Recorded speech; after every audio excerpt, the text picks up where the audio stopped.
আমার কানা কে বদলাই ফেললো? হাই আল্লাহ, কি হলো? আরে আমার কানা তো কে যেন পাল্টাই ফেললো। এক কাজ করি, আমি একটু পানি খেয়ে নি। আল্লাহ, কেমনটা খিদে লাগছে। আমার সাথে এটা কি হচ্ছে? যেখানে যাচ্ছি রক্ত খালি। আসসালামু আলাইকুম ইমাম সাহেব। ওয়ালাইকুম আসসালাম রাহেল, কি হয়েছে? আরে ইমাম সাহেব, আমাকে সাহায্য করো। সাহায্য? কিন্তু কি হয়েছে বেটা? আমার সাথে যা হচ্ছে, খাবার খুলতে দেখি রক্ত, পানির গলেও রক্ত। এখন বলো আমি কি করব? আচ্ছা তুমি দাঁড়াও, আমি ভাবতেছি। তুমি কি কারোর সাথে বিরাট অন্যায় করছো? কেউ আছো? কোন এক আল্লাহর বান্দা কি আমাকে কানা খাওয়াবে?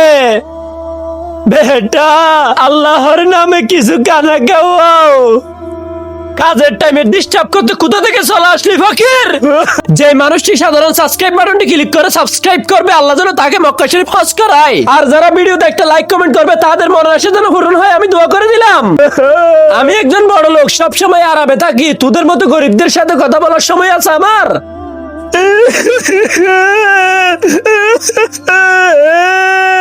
আল্লাহ, অনেক ব্যথা লাগতেছে। হ্যাঁ, আমি এমন একটা ভুল করে ফেলছি। তাহলে তুমি আগে তার কাছে গিয়ে ক্ষমা চেয়ে আসো। ওর কাছে মাফ চাইতেই হবে। ঠিক আছে ইমাম সাহেব। আরে ওই তো ফকির, যাই ওইখানে। বাপরে, আমার ভুল হয়ে গেছে, আমাকে ক্ষমা করো। ঠিক আছে বেটা, আমি তোমাকে মাফ করে দিছি।